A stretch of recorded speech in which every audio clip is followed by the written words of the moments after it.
Assalamualaikum warahmatullahi wabarakatuh.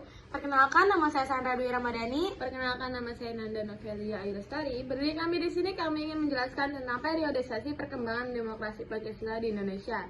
Dalam sudut pandang normatif, demokrasi merupakan sesuatu yang secara ideal hendak dilakukan atau diselenggarakan oleh sebuah negara. Seperti misalnya, kita mengenal ungkapan pemerintah dari rakyat, oleh rakyat, dan untuk rakyat. Ungkapan normatif tersebut biasanya diterjemahkan dalam konstitusi pada masing-masing negara.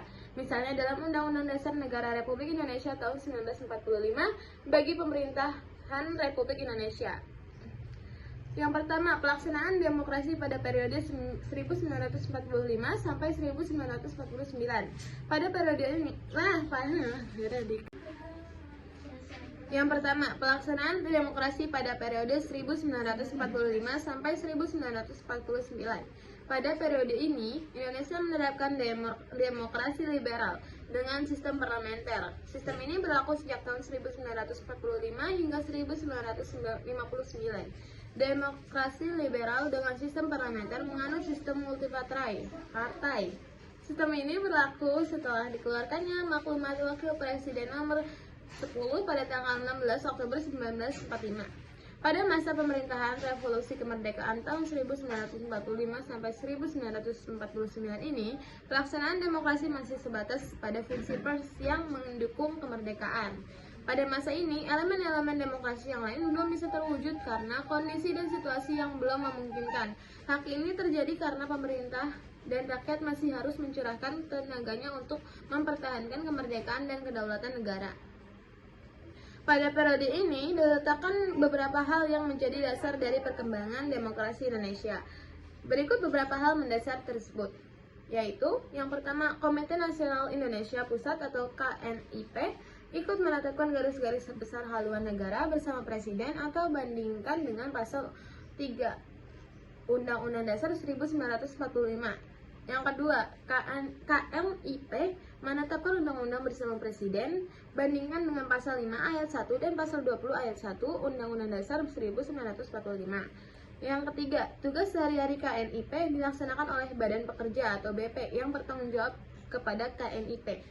Yang keempat, Badan Pekerja tidak boleh ikut campur dalam hal kebijaksanaan pemerintah. Yang kedua, pelaksanaan demokrasi pada periode 1949 sampai 1959. Pada demokrasi parlementer, Indonesia sempat mengganti konstitusi negara yang awalnya Undang-Undang 1945 menjadi Undang-Undang Dasar Sementara atau UUDS.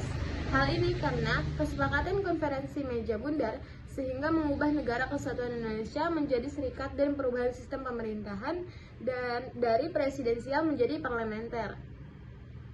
Demokrasi parlementer makin meningkatkan demokrasi di Indonesia karena warga negara dilibatkan dalam menentukan kebijakan negara melalui parlementer. Jadi, setiap pemegang jabatan dapat dimintai pertanggungjawabannya ketika melaksanakan tugas dan wewenangnya. Keuntungan lainnya dari demokrasi parlementer adalah terlaksananya pemilu untuk pertama kali, terpenuhinya hak-hak dasar warga negara, dan setiap daerah mempunyai hak otonomi. Yang ketiga, pelaksanaan demokrasi pada periode 1959 sampai dengan 1965. Pada periode ini Indonesia Yang pertama, kegagalan Badan Konstitut dalam menyusun Undang-Undang Dasar baru sebagai pengganti Undang-Undang Dasar 1950. Kegagalan tersebut disebabkan oleh adanya perbedaan pendapat dalam anggota dan konstitut sehingga tidak menemukan kesepakatan.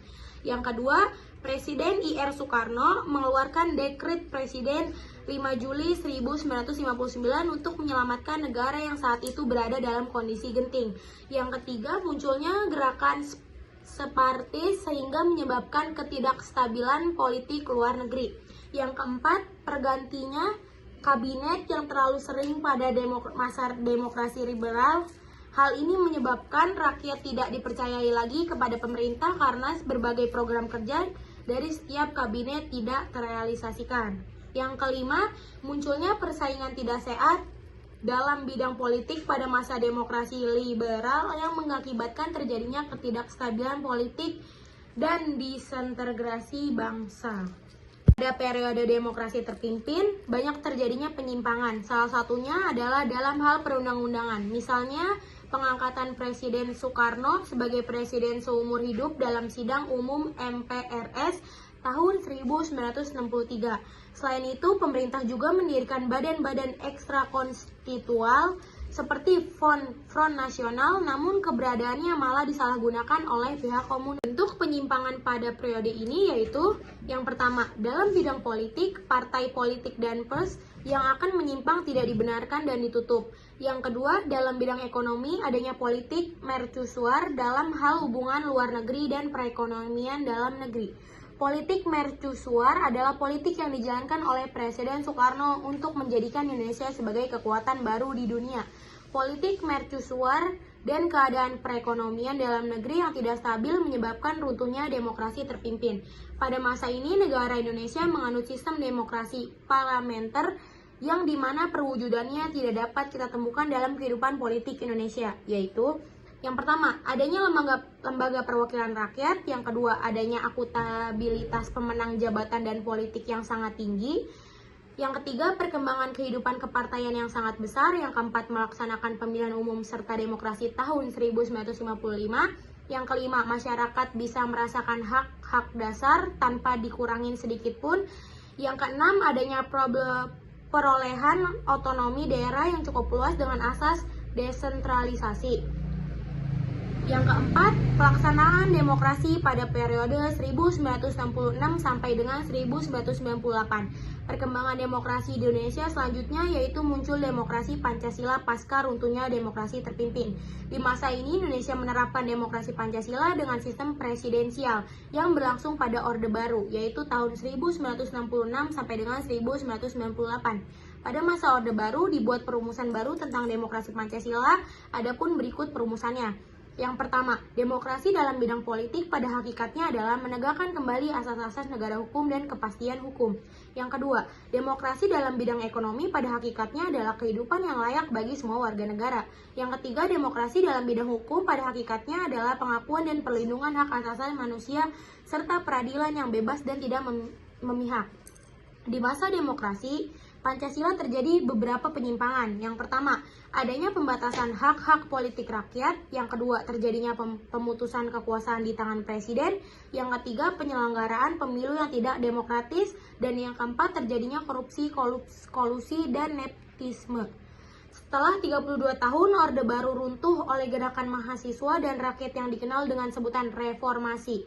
Hal ini dipicu oleh resesi ekonomi hebat yang melanda dunia dan Indonesia pada 1998.